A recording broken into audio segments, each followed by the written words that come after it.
5, 4, 3, 2, 1. It's the new Panic Room.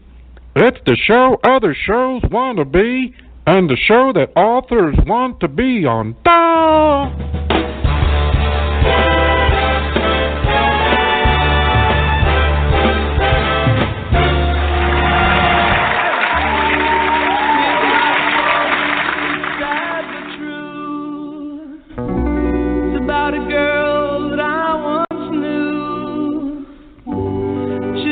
My love then ran around with every single guy in town. Hey, hey, whoa, whoa, whoa, la la la la, whoa.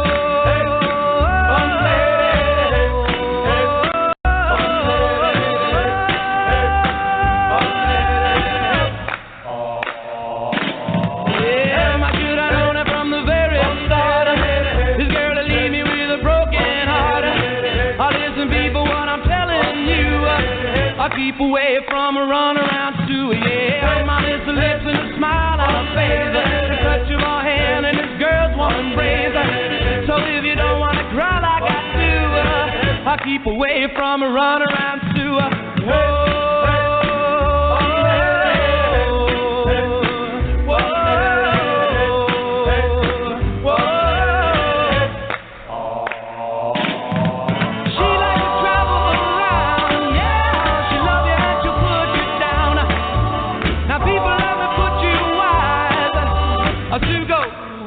Out with other guys, here's the moral and the story from the guy who knows. I fell in love and my love still grows. Ask any fool like she ever knew to me. I keep away from a runaround to a play that yeah, keep away from this girl. I know what she'll do. Keep away from Sue. She likes to travel around, yeah. She love you and she'll put you down. Now people love to put you wise. She goes out with other guys. Here's the moral and a story from that guy who knows. I fell in love and my love still grows. Ask any fool like she ever knew that I'll keep away from a runaround to a yeah. Stay away from that girl.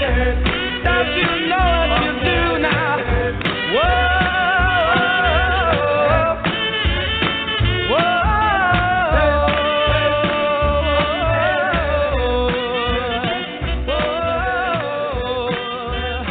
The all-new Panic Room radio show is brought to you by hellboundbooks.com.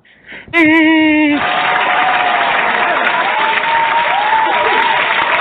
evening. It is. I've forgotten. It's Thursday, 24th of October, and it's the new Panic Room episode 162. And I think it's 9:30 Central, and other times in different places, I guess. I'm not going to list all of them because there's a lot, to be honest. And I lose track too easily these days.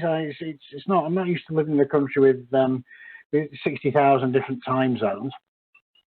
When I guess really the only one that counts is here in good old Texas land, as we Brits like to call it, or whatever.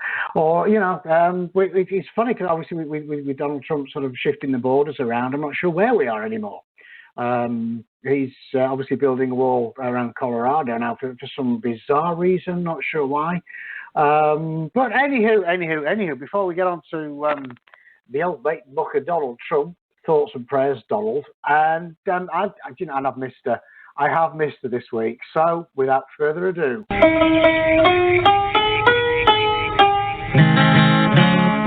on, I'm with you.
How are you this evening, Xtina?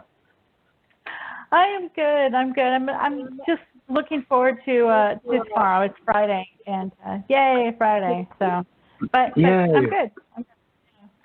Yeah, I was telling you the week has flown by, has it not? It has. Weren't we just doing this like yesterday? I think it was just yesterday when we had. I do believe we were. In fact, it was probably 10 minutes ago. In fact, we just finished the show, and here we are, 10 minutes ago. And it's funny that there's,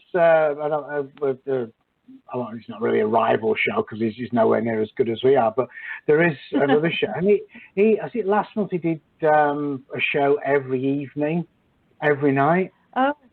And it's like, why? Why do that? Yeah. No, to be fair, no one, and not even me, no one is that interesting. No. Well, I think that last year, I'm pretty sure it's the same show too, did a show every single day leading up to Halloween or something like that. And where did they find we're taking Halloween off because that's how we roll. I'll be out trick or treating till God knows what time. Because then I take my little girl, and she comes home and stuffs her face with a candy, and she can't sleep till like 2 a.m. because she's on a sugar high, so she's pinging off the walls, But you can't take her trick or treating and then not. Right. Yeah, I got to tell you my sad story. I think we're handing out candy, which is exciting to me because, I grew up in a very religious, strict Baptist, household, and Halloween is for the devil, so I wasn't allowed to participate. And so we would actually, they would turn off the lights, and we would have to pretend like we weren't home. And then, like, the next day, the kids would, like, pick on me because we knew you were home. We saw you peeking out the window, and it was humiliating. I know. It was. It's funny, there's one of the neighbours' kids who my daughter was friends with, and now she's not, and drama. And her parents are the same. She said that they give her and her siblings candy, and they don't go trick-or-treating because, it makes baby Jesus cry. I thought, well, to be fair, tough shit. Cry, little baby Jesus. Cry. And I like... As we're trick-and-treating, it warms my heart to think that baby Jesus is crying. With each doorbell we ring, a little bit of baby Jesus died. To be fair, why? It's not, the kids are missing out. It's not the devil, it's not the occult, it's not Satanism, it's kids getting free candy. That is it, and it's just fun, they dress up, they have a laugh. It's just unbelievable. It's just like, for God's sake. In fact, there was somebody posted on Facebook last week. Some pious asswipe walked out. It took his family to see the Addams Family movie, which is an animated kids movie, yeah. And he walked out, made a big thing of it, and obviously, making his point because he went against God and it was satanic, and it's a fucking kids film. Seriously? Yeah. You knob. You absolute knob. Who does that to their kids? Hey, kids, I'm going to drag you out this movie you've been looking forward to seeing. Great kids cartoon because of my beliefs. That is wrong on so many levels. I just want to get hold of the guy and just knife him. Or just kick him in the face till his skull collapses or something to teach him a bit of a lesson. It's just like how as I'm speaking as a parent, how scarring is that for the children? Yeah. On the other hand, I took my kids to see, and great segue, Zombieland 2. What a movie! Yes. What a fucking movie! Wow. We saw it on Saturday. I think it was Saturday, and we loved it. Of course, my son was there too, and he loved the, Zombieland, the first one. So, no, we all thought it was great. I don't know. I might say that I actually might. Well, see, I've watched the first one, I don't know, 6-7 times. So, me saying that I think I might like the second one better is probably just because I've seen the first one a million times. But what did you think? Did you think it was as good as or better?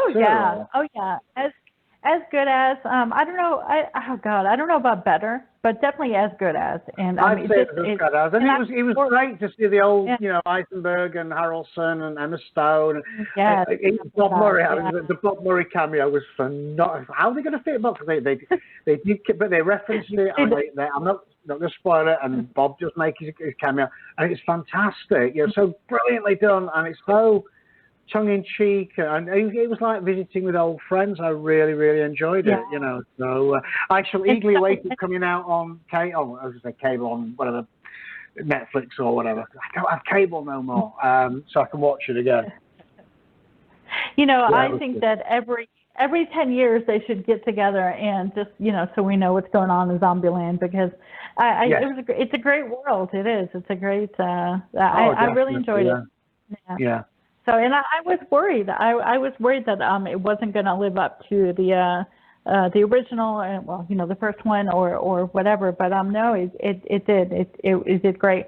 And I think what I liked most about it was that the laughs. I mean, it was funny, and I laughed a bunch of times. Yes, yeah, I did. It was. They didn't just trade off. There's a lot to trade off the original, which was fantastic. I mean, I guess it's the law of diminishing returns. It's never going to be. It's difficult to better because Zombieland itself was so unique, so different. Yeah. There was one thing that I was waiting for, to throw, I guess I was waiting for a reference about the Twinkies, and I don't remember any Twinkie thing going on. And so, I don't think there was a reference, was there? No, there was one time when he pointed to a truck that was like down the hill or whatever, and I thought that was going to be like a Twinkie thing, but it wasn't. And that was an ice cream van, wasn't it?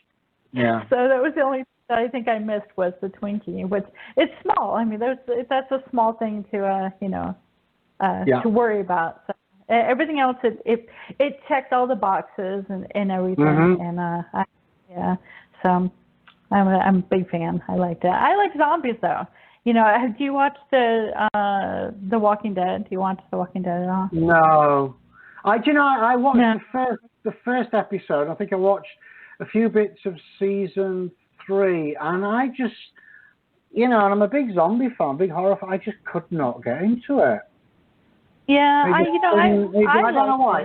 I'm not a big fan of these sort of long series. It's like 10 seasons or whatever, because it's a big commitment, and it's just like, and they always sort of run out of steam about, with the notable exception of Breaking Bad, which, to be fair, they wrapped up after 7 or 8 seasons.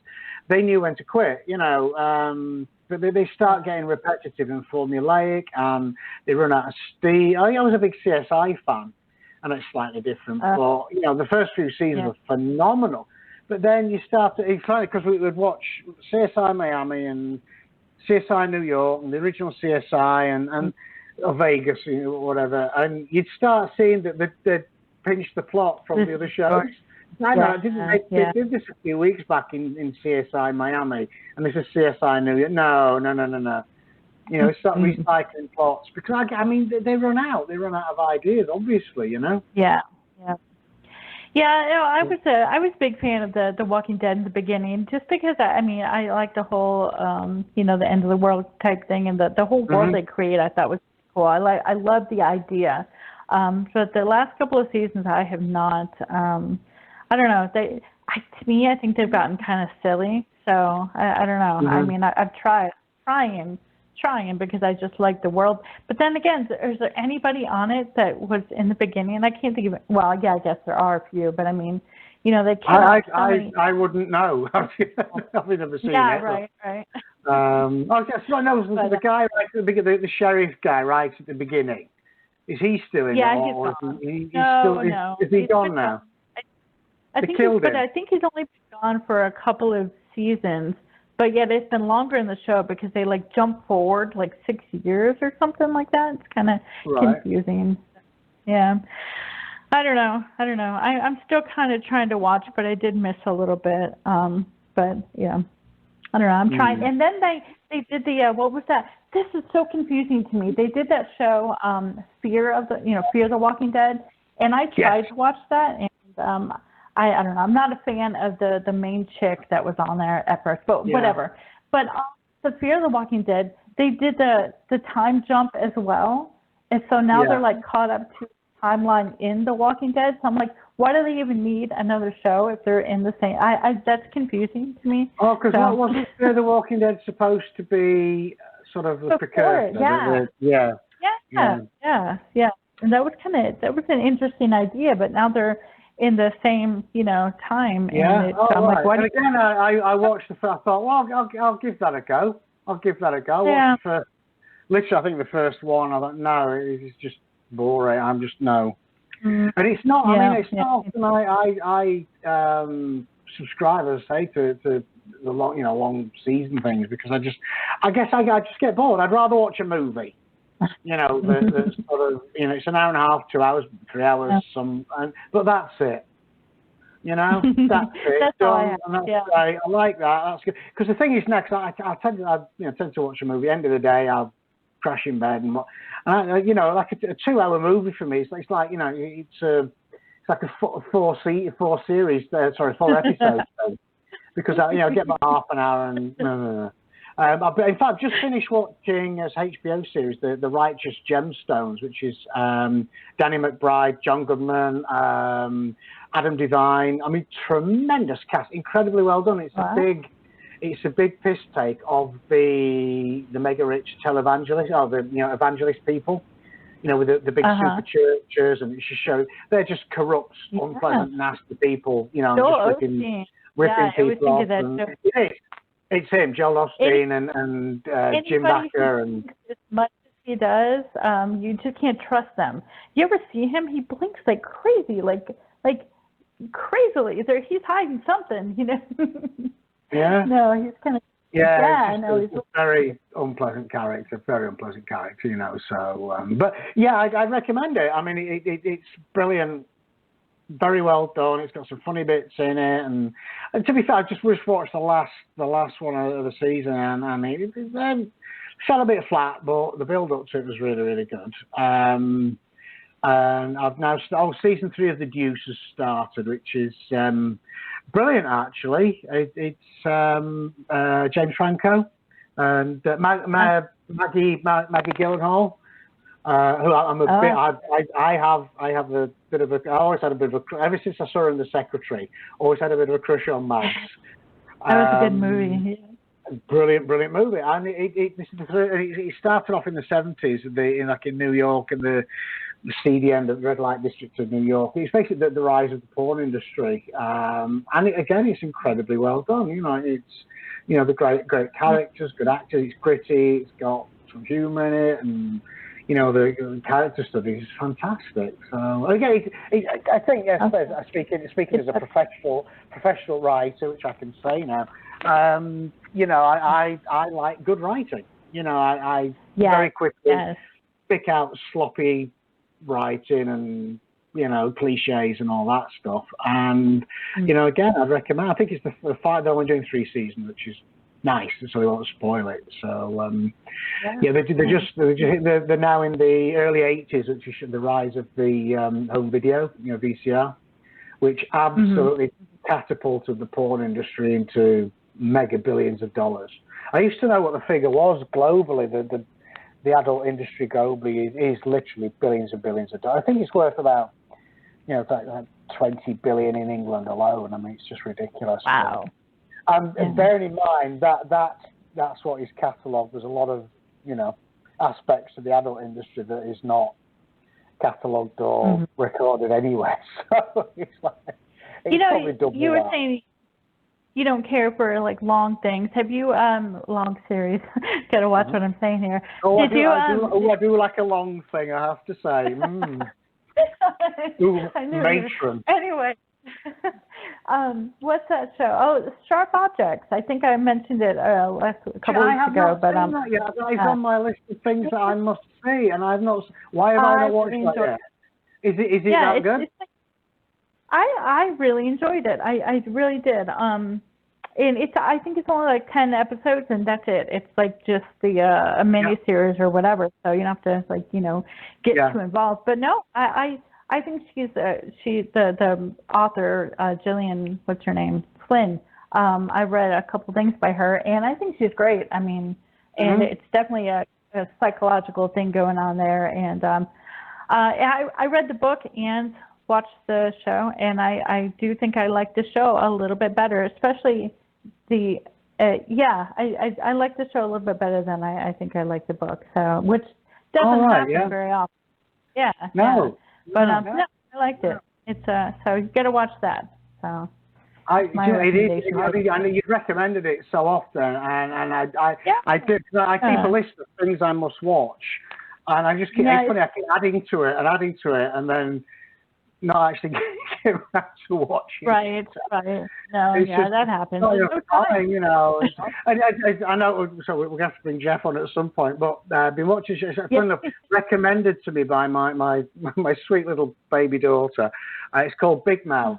And it's on Netflix, and it's a cartoon, and it's about a bunch of sort of 13-year-old kids, and it's literally about them going through the changes, about puberty, basically. Yeah. And it is crude, it is vulgar, it is brilliant. Wow. And I sit and watch it with my dad, and it is right. I tell you something. It is right. We watched one last night, and we ended up having a discussion about STDs. Because I know the only two STDs now I know is STD and herpes. So we had a chat about the other things you can get, and the whole thing was about different birth control methods and Planned Parenthood and contraception and STD, and it was brilliant. Because she's at that age now where she's facing puberty, staring it in the face. And it could not come at a better time, if you pardon the expression. I mean, some bits of it are a bit, I just sit there and go, no, they're not going to go. Sure, they're not going to go. Oh, they did go there. They're not just going to leave it to imagination. They're going to fucking show it, and they do. But anybody who's got kids of that age, I'd recommend it. Sit and watch it with your children, because it sparks some good debates. I couldn't recommend it enough, to be honest. Unless you're one of these people who thinks they're going to watch it and baby Jesus is going to cry. So in which case, fuck off, basically. Well, that's the thing is that, people say that that's something that should be taught in the home and talked about at home, but you know what? People aren't doing it. So, somebody has to. Yeah. I mean, even my own conversation with my mom was like bare minimum, just the facts. And, I left the discussion thinking, okay, that, it didn't really tell me a whole lot. Yeah. And I learned from I had an older sister, which was helpful. I got hold of a copy of The Naked Ape, the Desmond Morris film, Desmond Morris book. Was it Desmond Morris? Or was it somebody else? I think it was Desmond Morris, which was great. It's a great study of human being as an animal from a zoologist's point of view, which obviously I can relate to, and various we used to call it hetero porn, with discarded pornography magazines and friends in the schoolyard. By the time they sat us down in middle school to show us the video. Pretty much we knew it all. And seriously, we learned nothing new. Nothing new. Yeah. So really, they should be teaching the kids 9 or 10, not wait till they're 13. It's a bit too fucking late. In our school, half the girls were pregnant by 13. Oh God, yeah. It was that kind of school. Yeah. Anywho. Enough of such unsavory matters. What have we got going on this evening, Xtina? I am super excited. We have one of my favorite authors on, and as you like to jokingly say that we are going to have to change the name of our show to the Jeff Strand Show. Yes. So, hey, I think you bring him on. We've missed him since I think he was on 2 weeks ago, but bring him on again. Yes. Okay, returning guest, we have 4-time nominee of the Bram Stoker Award and winner of the Splatterpunk Award, horror author Jeff Strand. Woo!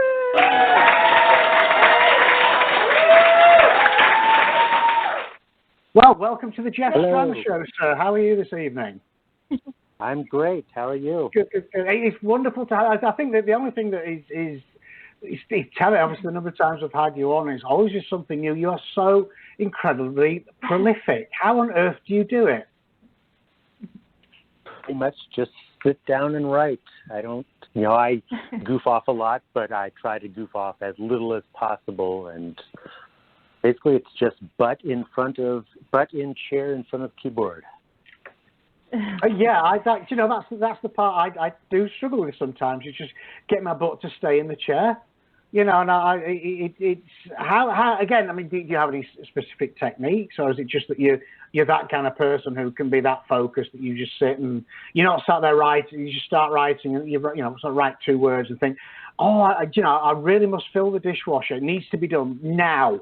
And then I can put the trash out, and I need to go and let the dog out. And the dog doesn't want to go out. I mean, how do you get around all of that? Or do you have servants that do it for you? No, I like to write outside when the weather is decent. So that takes away a lot of the distractions of, it's time to do the dishes. I hate yard work so much that I'm not inclined to say, I'm going to get up and go pick some weeds instead of writing. And I also have a really, really cheap Chromebook laptop. I just bought the cheapest one they had, and that is my exclusive writing computer. So when I'm outside, I usually have that, which means that I don't have access to Facebook or Twitter or email or anything. So I'm it forces me to just focus on the book instead of, all the millions of ways I can very easily get distracted. And there are no video games in the house, because if I had an Xbox, I would be done. There would be no video games. It would be over. So I recognize my addictive nature. At least that's it. You've done something about. I mean, it's funny, my writing computer. I've mentioned her before. She gets a lot of mention on the show. I think it's like 15 years. It actually runs on Windows Vista. That's how old it is. And literally, all I do is word processing on it. It's just used for, I remember once I accidentally hit a key and it tried to launch the internet, and it just puffed and wheezed and whirred and got hot and stuff, and it just no, I can't. I'm not doing that. But all I do is, because it's got the old style clunky old keyboard, and I'll be devastated when she finally packs in. But the problem is, it's funny because the battery life and I've timed it, is 7 minutes. So I cannot go too far from the socket with this thing, and I don't move it. I don't take. It's not. I actually bought it's a little thin one, the touch screen, for if I'm out and about, or if I take the kids somewhere and I need to sit and work. But because I just don't move it, because I think if I do, she should just give up. She just, bless her, yeah. Yeah. Yeah, well, I have a newer. I had one that didn't last that long because, again, I bought the cheapest possible computer, which means that it broke. So then I have just recently replaced mine with a slightly nicer but still really cheap one that has no features except for lighting. So. Yeah, it's got an on switch. Yep. Well, that's the problem. There's so many distractions. It's so easy. Although the one what I do miss is when I'm writing on that, if I have to do research, because my other computer, my Mac, is at the other side of my office, so I end up doing my research on my cell phone. And I'm there, I've got this big, 21.5-inch Mac across the room. Can't be bothered to get off my fat arse and go across the room. I'm there squinting at the cell phone screen to do, for book research, which is surely not doing my eyesight an awful lot of good. Yeah. Mm-hmm. I just do asterisks with a little note saying research later. I have to know now. I need that detail has to go in now. Otherwise, the flow just doesn't. It's like building a model out of Legos. You can't just put a little piece of paper and say, put window bit here. You need to put the bit in, and I guess that's how, for me, it works. So otherwise, I just hit hit a brick wall and can't get any further. So I've really got to know what this is. Or in fact, I'm actually ghostwriting a book set in Regency, England at the moment. So I'm researching Regency slang, period slang, and prisons and lifestyle and everything. And I know a lot about it actually. Sounds yeah, fascinating. if I were doing it historical, I would have to do it on my main computer because I would be researching stuff every, other word. Yeah, yeah. But for again, werewolves, I can sit outside and write. Yeah. So your book, Clowns versus Spiders, which is just released. Yeah, the tagline is great. What more do you need? I think that Clowns and Spiders is pretty much, covers so much ground there. And I'm going to ask the obvious question, Jeff. What is it about? Well, it's about clowns versus spiders. It is actually literally, that is fantastic. Absolutely fantastic. It's about a group of clowns who have lost their good clowns. They're kind-hearted clowns. They're there to entertain families, but they've lost their job at the circus because in the current world, people don't like clowns. So it's like, you guys are nice clowns, but you scare kids. People don't like clowns. We can't have you at the circus anymore. So they all get fired from their job and basically are forced to make ends meet to get a job in a haunted house as scary clowns, which goes against everything they believe in, but you still have to eat.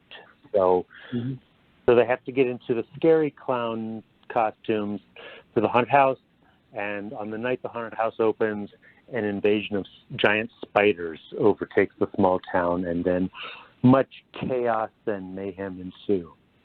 Oh, fantastic! I love that. What a great premise. I do too, because it seems comical, which I have to say that the last two books I have read of yours, Bring Her Back and All My Pretties, were rather dark. So I'm excited. Yeah, My Pretties is one of my darkest ones. I think of Bring Her Back as a dark comedy, but it is a dark comedy. And very tragic and grim. And this is a fun book. So this is closer to Ferocious, which is another one of my recent books where it's just, you're just here to have a good time. I tried to make the spiders are played straight, so they're not goofy spiders. They are, I tried to make that element as scary as possible, but the clown stuff is funny. So the book is funny throughout. It's just meant to be a fun B-movie style read, but it is not anywhere near as grim as something like My Pretty. Yeah, that was really good. I mean, I remember when I finished that. Wow. I mean, it was. But then again, all your books are just so great, and I don't understand how you do it. And I was actually looking through my notes to see how many of your books I have read. And I think it was like 10 now, maybe 1, 2, 3, 4, 5, 6, 7. Yeah, 10. Cool. And that's a lot. And you just the cool thing is that when you go into Jeff Strand book, you never know what you're going to get. This one could be funny, this one could be dark, this one could be they're so different. And when you now did you Bring Her Back and All My Pretties? That was like back to back. Was it or no? Was there anything in between those two? I think I'm actually prolific enough that I have to stop and think about it. Bang Up was between those. And that was my smut. Yeah, so that was my smut comedy. Okay, so you did have a little break in between the two. It was Bring Her Back and then Bang Up, which was just pure comedy, no horror whatsoever. And then Cold Dead Hands, which was actually written about 3 years before it was published. And then Ferocious, which is a fun zombie animals in the forest book. And then My Pretties. So I had three. Okay, I had three between Bring Her Back and My Pretties. Okay. Yeah, because I was going to say, if you have two, back to back that are like really dark, isn't that, do you have to? Well, I guess it's for anything. After you wrote Bring Her Back, it was dark. Did you do you need to do something lighter after that, or is that how you work, or? It's not a need to do, but it's prefer to do. So yeah, Bring Her Back is so dark that I thought, okay, let's go the complete opposite route and do Bang Up, which is just pure, smutty fun. And then I wanted to get back to horror, but I didn't want to go as dark. I'd also done Sick House, which is very, very dark. So I wanted to sort of go on the more fun side, which was Ferocious, which is, zombie animals. There's only so disturbing that's going to be. That's just a, action-packed, lots of witty dialogue type book. At which point then it's like, all right, so now I need to go super dark again with My Pretties. Yeah, that was, and then I don't know, I try not to give too many spoilers away for any of them, but I remember starting in My Pretties, and you're introduced to the main character, and you're thinking, the guy, I can't think of his name, but we're introduced to him, and you're thinking, oh my gosh, he's a pretty dark character, and then as you get going, he really isn't as dark as some of the other characters. So I know that was pretty interesting for me. It was like, well, that's I was shocked there that he was actually the best one out of his family. That was interesting. But I guess I think that one of the other times we had you on the show is asking do you take a break in between books, and you're like, no, you pretty much you write the end and then you go right to chapter 1 of your next book. Is it ever hard to jump to the new world? I mean, do you ever have the last book still hovering over you and it's hard to get into the next one? No. By the time I'm done with the book, I am so happy to be done with it that I just can't wait to start the next one. No, I have never had that where it's like typing the end, I don't want to leave this world. I wish this book could go on forever. I'm always like, I've done this. Oh, thank God. When Clowns and Spiders, I had as much fun as I had writing that book. I was happy. There is no postpartum depression with a book. I'm always happy. Well, I want to hear more of Clowns versus Spiders. Is it Clowns? I was, every time I say that, I'm thinking, okay, is it Spiders first, or is it Clowns versus Spiders? Even though I have to say that's one of my worst fears is spiders. Clowns I'm okay with. They're a little creepy, but spiders, I'm definitely afraid of them. If I even see one or anything, I freeze, and as long as they don't move, I'm okay, but I can't move either. But if once they, it's all over. It's pretty bad. But anyway, I want to hear more. Do you have an excerpt for us? I do, and this excerpt has no spiders, so you don't have to run screaming from the phone. I would just freeze. I freeze in the face of danger. Okay, so there's not a whole lot of setup needed. Our hero clowns it's Jaunty the Clown, Bluehead the Clown, Wagon the Clown, Guffaw the Clown, and Reginald the Dignified Clown. And they have just showed up to get their training for their job at the haunted house. Okay, it's all yours. Okay. How's it going, everybody? Asked the college-aged kid. I'm Pete. My stage name is Depravo the Clown. I'm in charge of the scary clown room, and it's cool to meet all of you. You go by Depravo? Jaunty asked. Yeah. It's not a very clowny name. Well, his backstory is that when he was a kid, maybe 5 or 6 years old, his entire family was killed by a group of feral clowns. For most of his life, he sought revenge, but he grew to understand their motives and became a murderous clown himself. You'll each need a backstory, too. I'll quiz you on it when you get here tomorrow. Make it really demented. The more fucked up, the better. Clowns don't curse, said Wagon. Excuse me? Clowns don't use that kind of language. Are you messing with me? No, sir.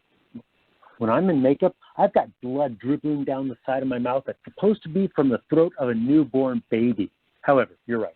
It's against our policy to use foul language in front of customers, so don't do it next week when we have guests coming through. Until then, Depravo the Clown will use the F word as much as he wants. Got it? He gets it, said Guffaw. I'm sorry, we just come from a family-friendly environment. Yes, I apologize, said Wagon. I'm still getting used to the idea of being nightmare fuel. Whatever, said DePrevo. Okay, you've got your backstory homework. I'm told you can do tricks and stuff, so show me what you've got. I know you're kind of old, but can any of you do cartwheels? We can all do cartwheels, said Guffaw. Good, good. It's a small room. Can you do cartwheels without smacking into the wall or each other? Absolutely. Awesome. Upside-down clowns are scary as shit. Let's see it. Each of them demonstrated their ability to do a cartwheel. Then all 5 of them demonstrated their ability to do cartwheels without colliding. Can you juggle? Asked DePrevo. Of course, said Guffaw. Maybe you could juggle severed heads or severed arms, something severed. They all demonstrated their juggling abilities, using beanbags rather than severed body parts. Can you guys ride a unicycle? Yes, said Guffaw. Did you bring one with you? No. Damn. I don't know where you'd even get a unicycle. Oh, so we've got cartwheels and juggling. Now we need evil clown laughs. Let's hear you cackle. He pointed to Reginald. What's your name again? Reginald the Pleasant Clown. Not anymore. You're Reginald the Bloodlusty Clown. Will the patrons know our names? No. I'd rather stick with Reginald the Pleasant Clown then. You won't be able to get into character if you're Reginald the Pleasant Clown. You're not pleasant. You're a psycho asshole. You stab people because it amuses you. So let me hear you be amused about having stabbed somebody. Reginald nodded and then laughed with great dignity. Way more psychotic. That's a 0. I need a 9 or 10. Reginald laughed again. That was a 2. That's the way you would laugh if you understood the joke in a Shakespeare play. Reginald laughed once more. Still a 2. I'm getting complete sanity out of that laugh. I want an unhinged laugh. Reginald cleared his throat, took a moment to compose himself, then laughed. No, still terrible. You're doing a ha-ha-ha laugh, and it should be a he-he-he laugh. Forget it. He pointed to Bluehead. Let's hear your scary laugh. Bluehead giggled. See, that almost made me shit my pants. That's what you should all aspire to. Is that what we really want when customers are close together in a small space? Asked Wagon. I don't see how that would be fun for anybody.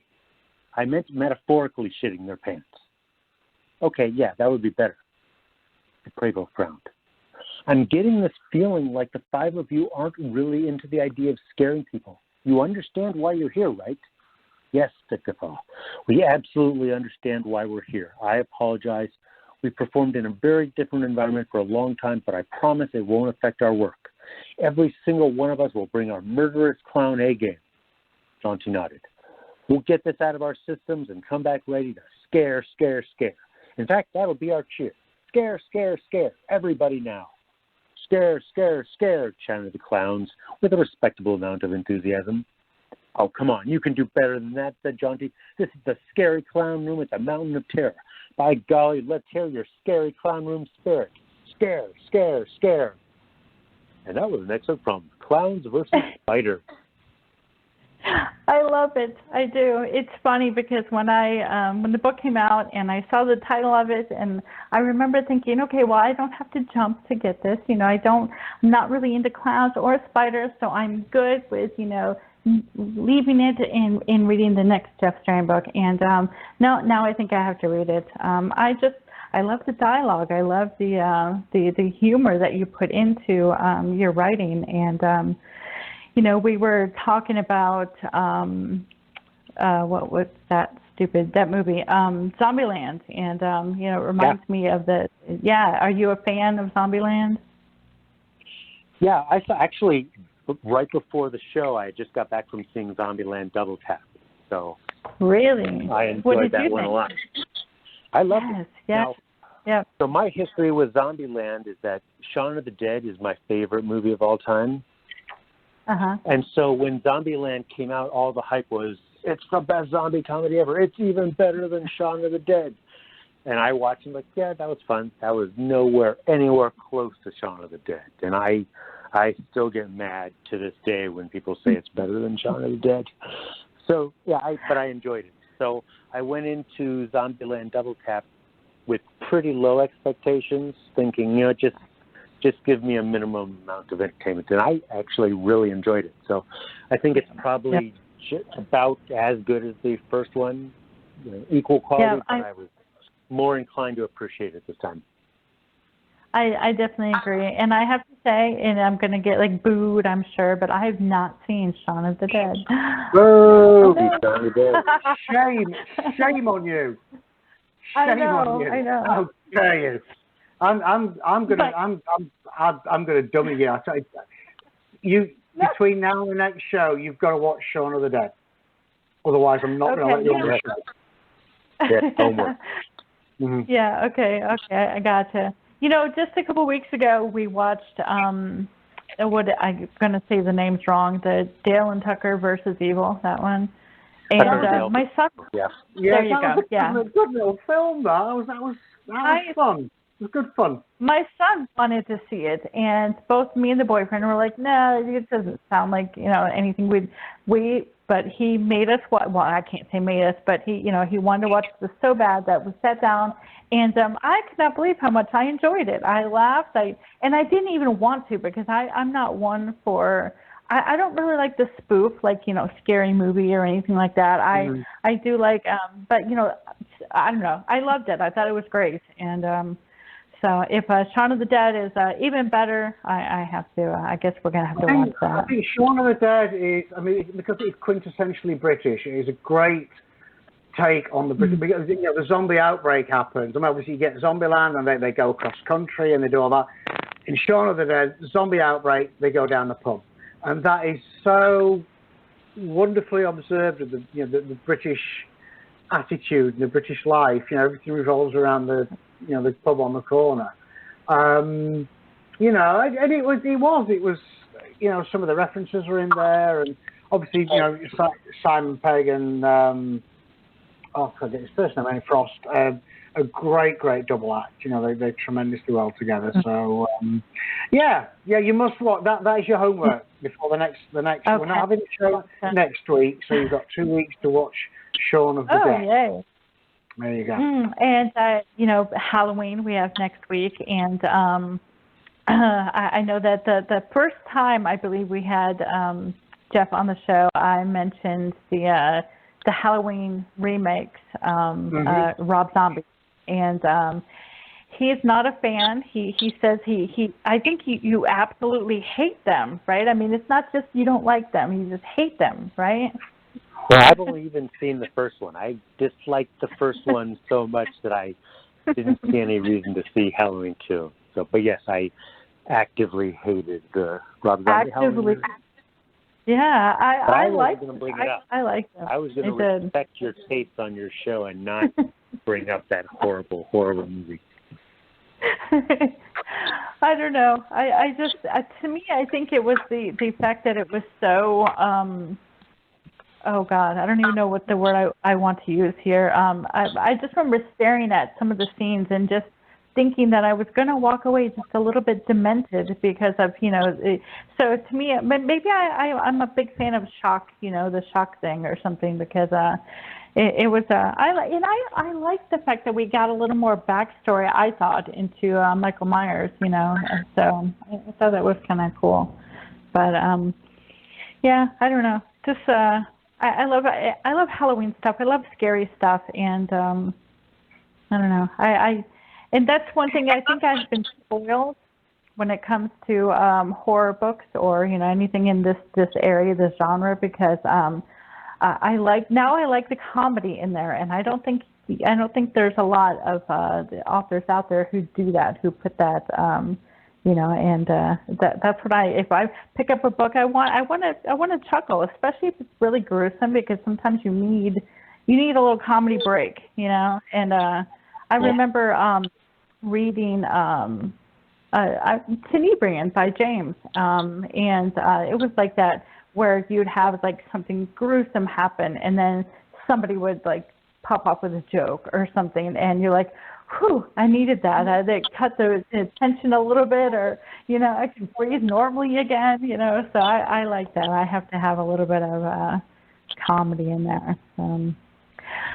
I babbled a whole lot just then, but I think we have to take a short break real quick, and a commercial and a song, and don't go anywhere, okay? All right, I won't. he wouldn't dare. Okay, we'll be right back.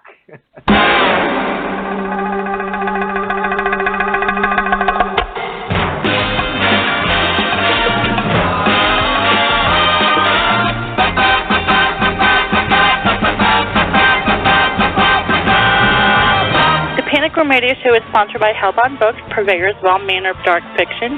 You can find the publisher along with links to all their available works across platforms at hellboundbookspublishing.com.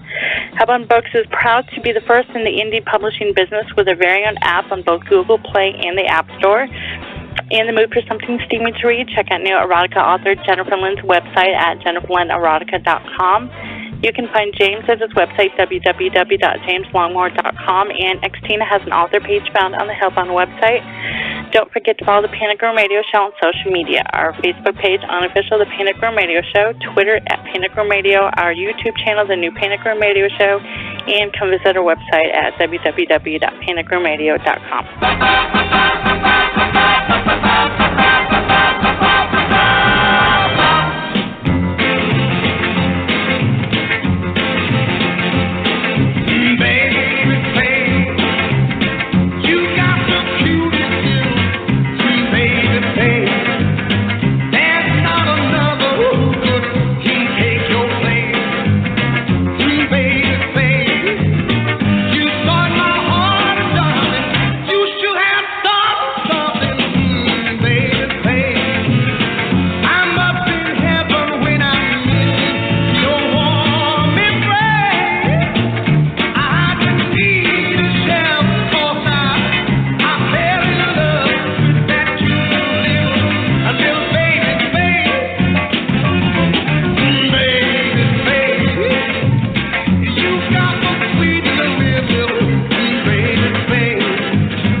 Welcome back to part 2.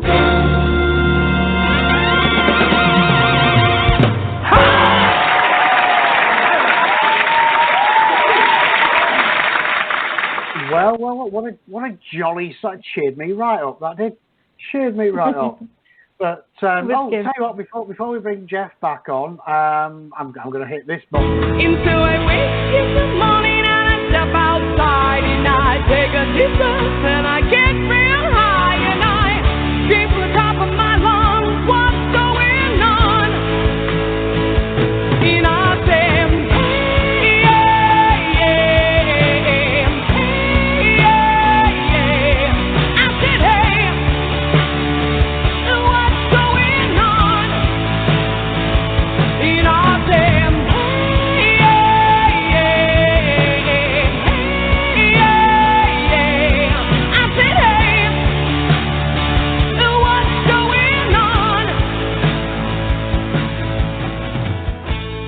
So, Xtina, you're on the spot again. What is going on? God. You know, I like it better when you follow up with when you do the Trump thing first, because then I get to say, you know, things and really good things because bigly things. Yeah. Well, just to feel it, you should read our website occasionally. You know, do you know we have one. We've got a plethora or perhaps a myriad. And I had that argument with somebody just the other day, actually.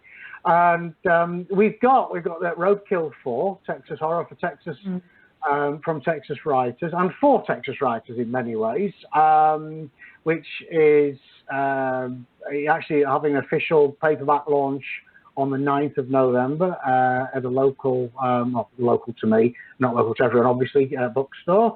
We've got Man-Eating Fucks, The Legacy from David Owain Hughes. We've got Skin Dreams from Brett McCormick.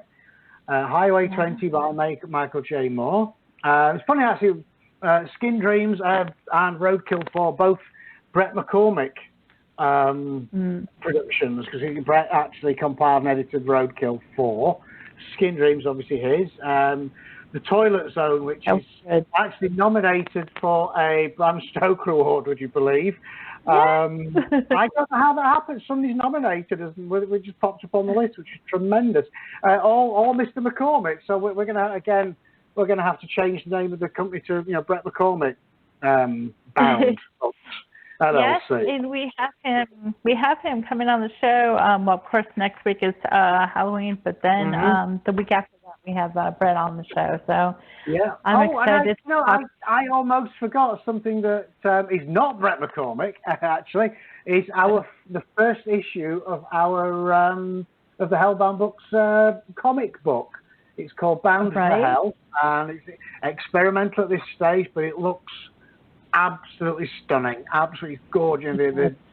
Yes, I have a story. In fact, the only story I've ever co-written with someone is in there.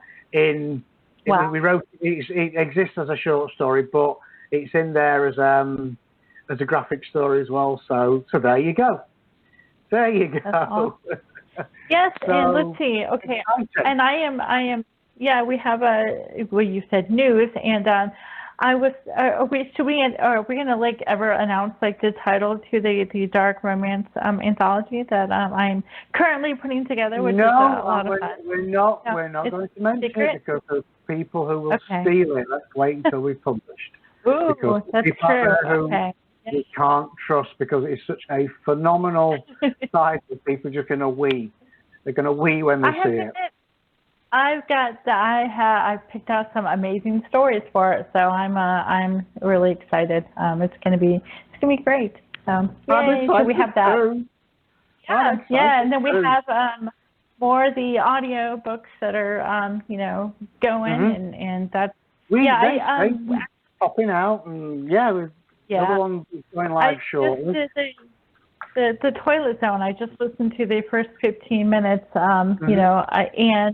I was so impressed. He did a really great job, and so yay, we're going. That's so much fun. I love listening. It's the No, that's great. I'm glad you're doing it from that. That has been totally your project, which is great. So. It's a lot of fun. I don't know when I'd find the time to actually listen to them, to be honest. Seriously. Yeah, I would not have the time to listen to them because I can't listen to that and do something else. Otherwise, I lose concentration on one of the two things. I cannot multitask at all. Yeah. See, that's we have the in office, and me and the boyfriend both work in the office, and there's times that I'm trying to edit or proofread or something, and I'm trying to concentrate, and he's working and he's got a podcast going on, and I'm like, oh dear Lord, I can't, I have to have quiet. But I guess his mind works differently. He can do the computer programming, and he can do the podcast. People can write with music on, and if I was to try and write with music on, I'd end up the lyrics would sort of be in my book. Because really I need silence. As I was saying to Jeff earlier, I'm one of these people who's easily distracted, But anyway, I hopefully, are you still there, Jeff? I sure am. Oh yeah, I'm going to give you the.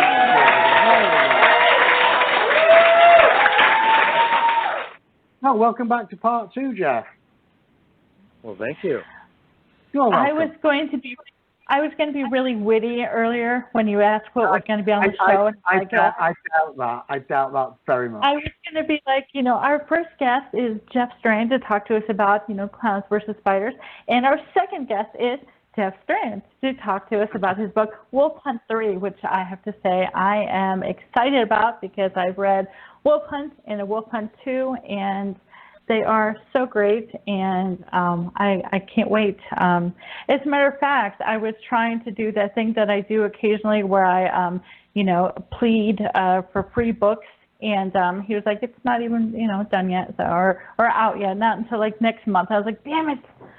So, that backfired on me because, man, I'm really excited about Wolf Hunt 3. I think I had asked you once before if we were going to get anything else with the this world, and I didn't think that you said that there was anything, in the works or anything. So I'm excited about it. And I guess that is a question: is how did you know it's time we should, I should revisit this world?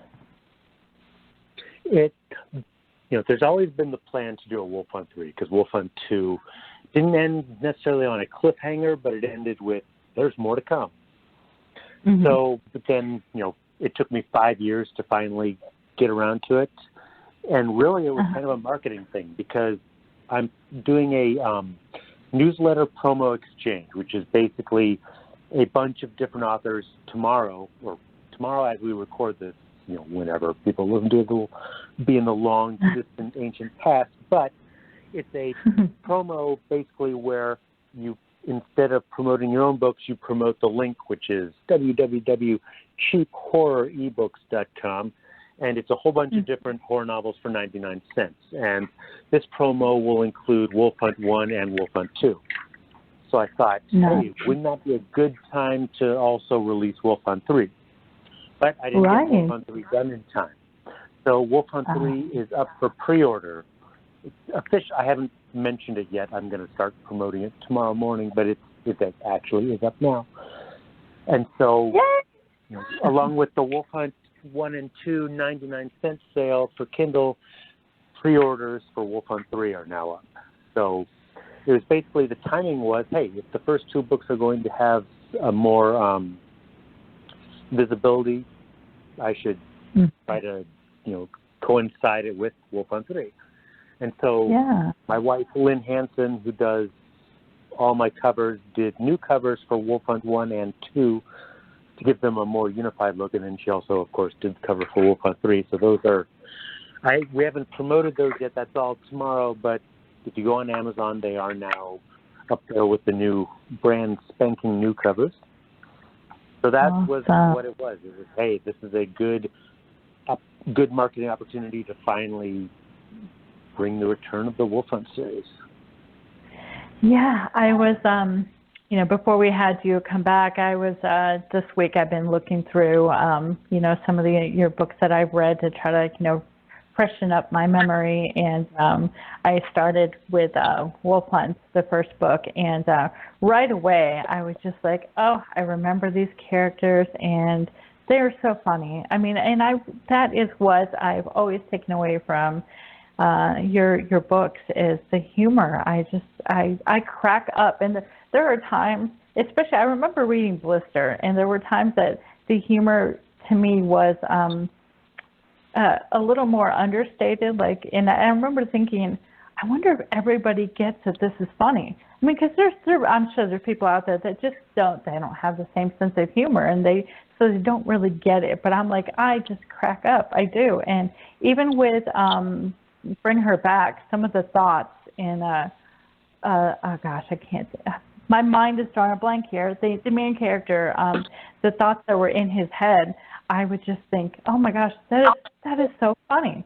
I mean, I don't know, but it's a dark humor, but at the same time, when the two thugs in the beginning of Wolf Hunt are talking about breaking that guy's thumbs, oh my goodness. I mean, and just the thought of having your thumbs actually broken is horribly gruesome, but they made it just comical, and that's a talent right there. Yeah, well, that's what I wanted to play the, they are going to break the guy's thumbs, and I wanted it to be, unnerving because it's an old guy getting his thumbs broken, but at the same time, they're helping him out with his cover story because he has to explain why he has broken thumbs. So it's like, we're going to break your thumbs, but we're going to help you get through it. We're going to make sure that you can explain it to your family because it's for drug money that was not paid back.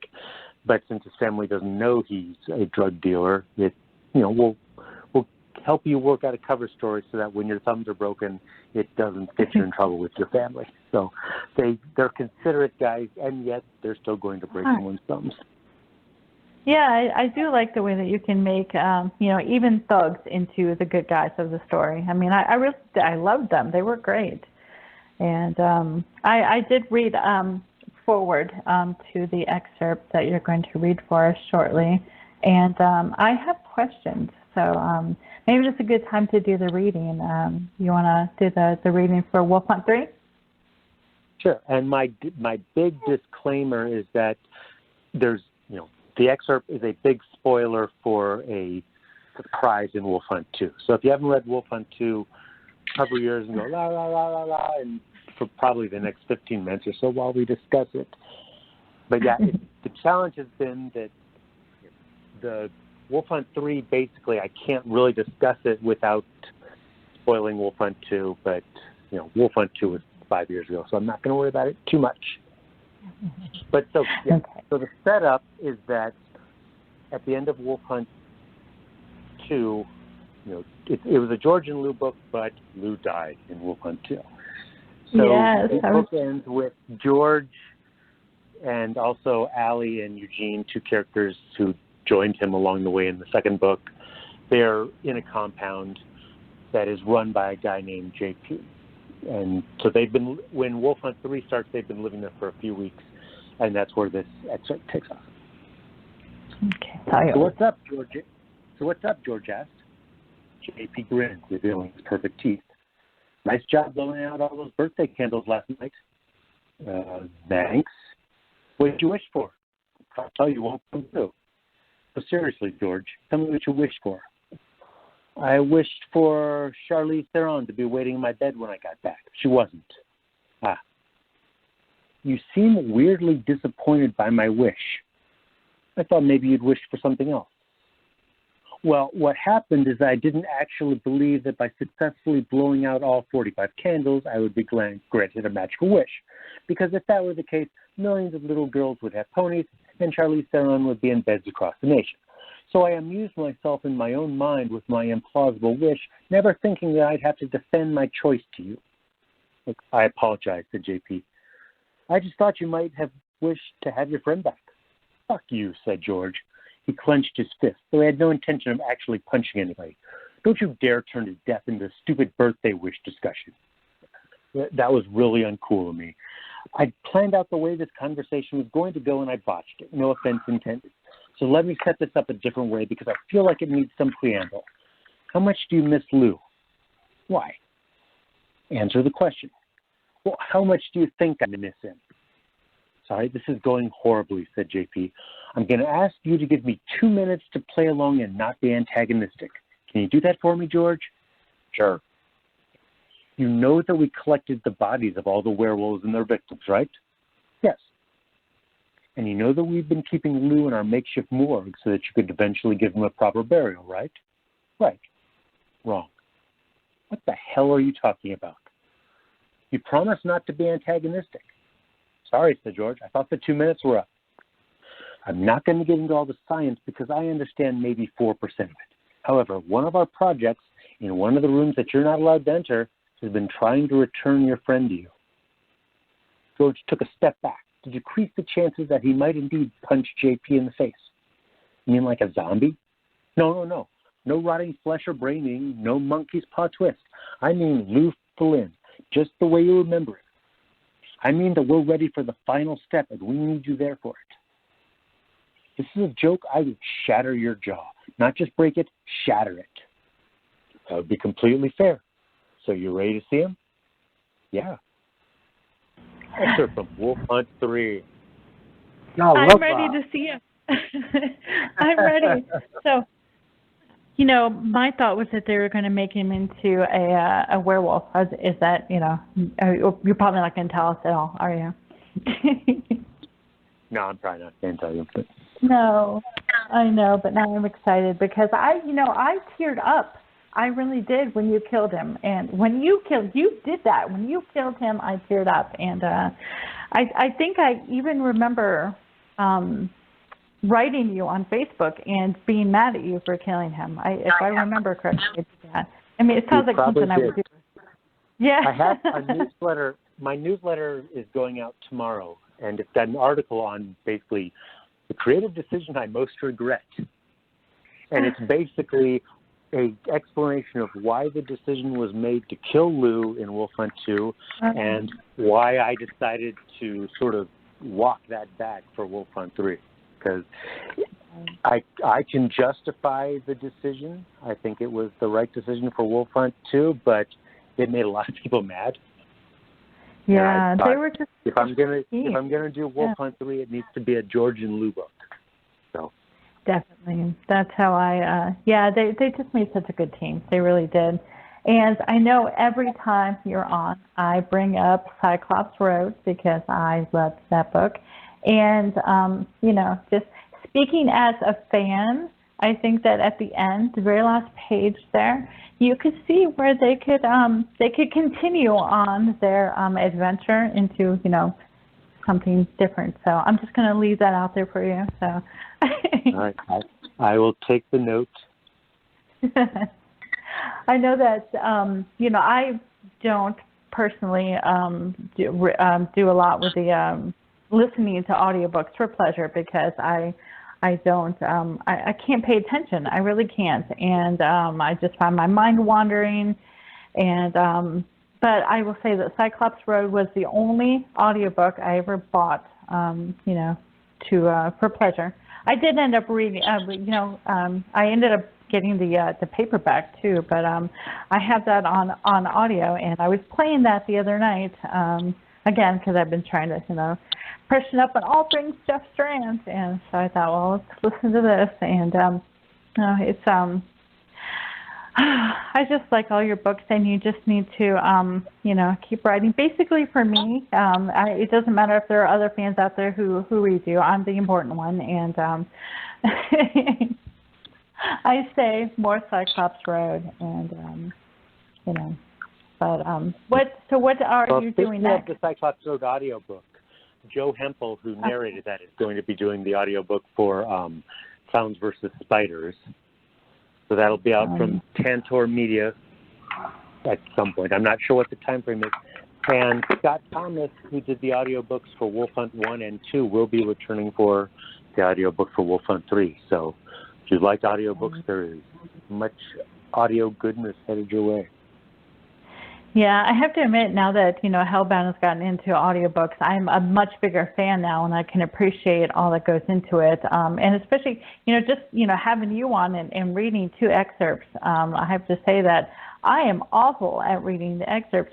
Sometimes we'll have a female guest come on, and she'll say that she isn't comfortable reading, her stuff. And I've had to do it maybe twice in 3+ years, and I suck. I suck so bad, and I even practice ahead of time over and over again. But as I get reading, I get going faster and faster, and I don't think I breathe, and it's a mess, and nobody can understand what I'm saying. So I enjoy reading my own. I enjoy doing readings, but not at a professional level, not where I would do my own audiobooks. I leave that to people like Joe Hempel and Scott Thomas, but I like doing live readings, and I like reading on your show, but it's not something that I'm not good enough at it to actually do the full audiobook. No, and we're talking about audio and narrators. I have to say we had an amazing guy, and of course a lot. We've had several different guys, and they're all really, really good. But there's one that always sticks out of my head, and he did one of my favorite Hellbound books, Blood in the Woods, Christopher Harbour. And I have to say, we had him on the show a couple of weeks ago, or maybe it was a little bit longer than that. But there was a part in the book where he had to do this little like kids, like teen kids or preteen kids get together, and they're doing this little song. It's like, you know, it's just silly, and they reference some rap songs that they thought it was kind of similar to from back in like the 80s, and Christopher Harbour had to listen to the song over and over again, you know, on YouTube or something to get the beat. And I was just so impressed that he went to the lengths that he did to do this little, you know, this little ditty. And I was just like, that is so awesome. So, you know, if anybody needs an audio book, you know, narrated, Christopher Harbour is great. All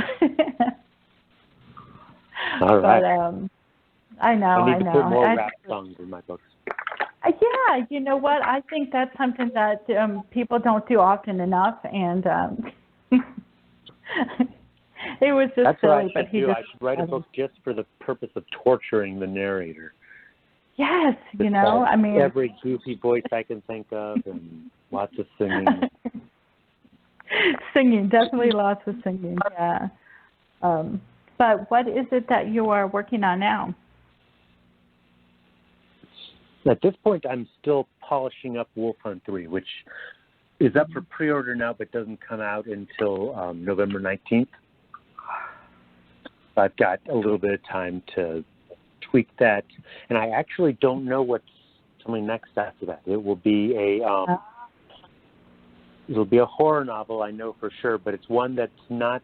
Most of my stuff I write for, you know, basically just for Kindle, so I know that it'll be out really quickly after it's done. And this one is not going to be like that. This one will not be seen for quite a while after it's done. And I haven't quite, I got the basic idea of the story, but I'm not 100% committed to that yet. So at this point, the future beyond Wolf Hunt 3 is not known. That's what I was wondering, if you, you know, normally write the end and then go right into the next project. Do you have a bunch of stories that are just kind of like hovering, you know, waiting to be, you know, to get a life of their own, or is it just kind of like whatever happens, happens? I mean, yeah, that's one of the questions I had. Do you plan, or are you, you know, yeah, do you plan out your stuff? I have a document that's sort of like if I come up with a story idea, I will write it down, but a lot of times I don't go to that when it's time for the next book. It tends to be, the idea for the next book tends to be pretty quickly after, you know, after I start writing it, so, or before I start writing it. So it's not like, oh, this book has been percolating for 15 years. A lot of times it's, what can I write about that's really scary, and then, you know, try to build the story from there. So I don't tend to go back to the list of ideas that often. So probably whatever comes next will be, you know, an idea that I haven't even come up with yet.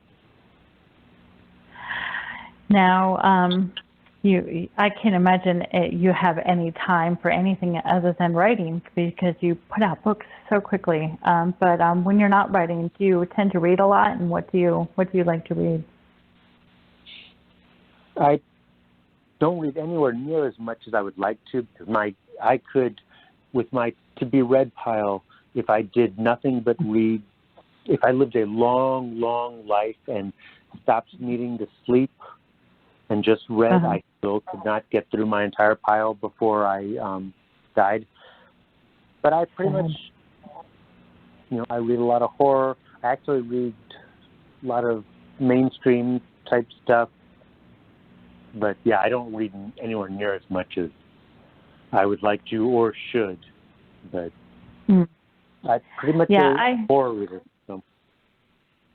I used to read so much more than I do now. But when it's something that, you know, you do for a job, it's not as much for pleasure. But I have been reading lately. You know, after a long day, you get in bed at night and you have your book. And I have a paperback book that I'm reading, which is something that, wow, you know, because normally it's the Kindle and stuff. But, you know, that your phone just hits you on the head so many times, you go to a nice soft paperback. And anyway, I've been reading a lot. You can't swat flies with Kindle very well. Well, you can once. Once, yeah. It costs a fortune in Kindles when you're trying to get flies. But no, it's been nice getting back into actual reading for pleasure, and just going to a bookstore and browsing and being like, this looks nice, let me pick that up, because it's for so long it was let's look on Amazon and get a Kindle book. So that's been really nice to read something other than what I'm doing for Hellbound. We have some great titles coming out, but there's something about getting in bed at night with your book and reading, and although I'm getting older now and I need glasses, and so it's not comfortable reading at night with my glasses on, so it's just a big mess. But I'm still it's the little things that are getting me by. And well, that was my favorite part of the Kindle, was being able to change the font size. Yeah. That is true. But that was before I switched, because I was wearing contacts, which meant that I needed reading glasses. But I got rid of the contacts and switched to regular glasses. So now I need glasses for distance viewing, but up close is perfectly clear. So now I can read fine. So I don't actually need the font changing feature of the Kindle, but I still like to read on my Kindle. And I kind of quit acquiring books for the most part after my move, because when I moved from Florida to Atlanta, I got rid of just piles and piles and piles and piles and piles of books, because we couldn't take them all. So we just purged an insane number of books, donated them, and so then it's been pretty easy since moving to Atlanta to I'm not completely not acquiring new books, but it's a lot easier to not get them because I still have the memory of the entire room piled high with books that we had to get rid of. So I haven't gotten over that yet, so it's easy not to, I really don't have room for more books. But I still acquire some, and I have not been able to completely erase the impulse buy on Kindle stuff. So. Because that one click is pretty easy. Yeah. Now, I think we're getting close. Well, I don't know. I think we're getting close to the end of the show here, and I never leave time for, to ask our guests where we can find you online and stuff like that. So where can we find you online? www.jeffstrand.com, and I'm on Facebook as Jeff Strand Author. I'm on Twitter as Jeff Strand, and I'm on Instagram as Jeff Strand Author. And all those links are easy to find on www.jeffstrand.com. I will get your links put up on our Facebook page. So if anybody wants to stalk you, they can go there and do that. And, also you have to promise to come back, because I will just stalk you on Facebook if you say no anyway. So you just might as well say yes. I will say yes. It's like there's a choice there, but I know. I'll have Jeff on in a few weeks, and they've written another 20 books, so plenty to talk about. I joke because I'm jealous. I wish I had that level of focus. I'm working on it. I'm getting better, but just last question, Jeff. I mean, do you give yourself like a daily word target, or do you do it by how many hours you're going to sit, or do you not do that? You just sit and just write? It's a fluctuating target. So when I'm at the beginning of a book, it's a lot less, and then when I get to the end, I start to get those insane word counts. I never, you'll hear people say, I wrote 8,000 words today, and that doesn't generally happen for me, but it goes up as I get closer to the end of the book. And at the beginning, you're still feeling out the characters, still sort of working out the tone, so it's a much slower process. But then once I'm on those last few chapters, I sort of fly through them pretty quickly. So, but when I have a deadline, like I have the Wolf Hunt 3 deadline, productivity increases the closer I get tapping to actually finish it. Yeah, I'm the same. It's called panic. Yep. That's the one. Well, everybody out there, go ahead and check out Wolf Hunt 1 and 2 and prepare for Wolf Hunt 3 next month. I can't wait. I'm going to be doing a reread myself to get ready. And I can't wait to have you back on when you, well, we already talked about Wolfman, but... Thank you for joining us, Jeff. It's an absolute pleasure, sir. All right, thanks for having me. Okay. Thank you. And I'm afraid, yeah, time has beaten us again. It is that time of the evening when we say goodnight, Xtina. Good night, Xtina.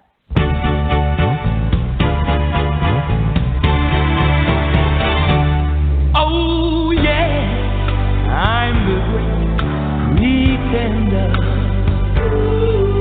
Pretending I'm doing well. My need is such, I pretend too much. I'm lonely, but no one can tell. Oh, yeah, I'm the great pretender. Adrift in a world of my own.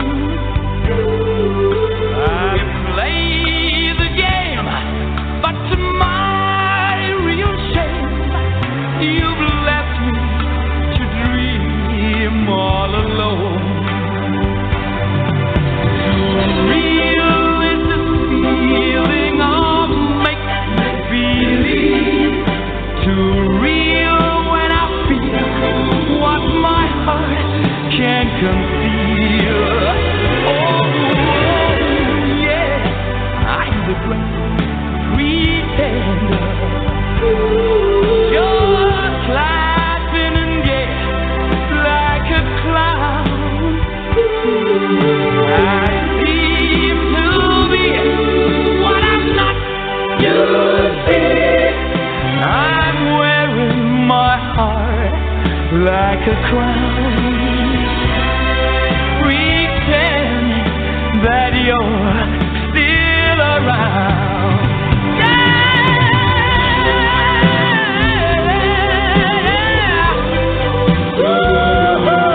Too real when I feel what my heart can't conceal. Oh, yeah, I'm the great pretender. Just laughing and gay like a clown. I seem to be what I'm not, you see. I'm wearing my heart like a crown, pretending that you're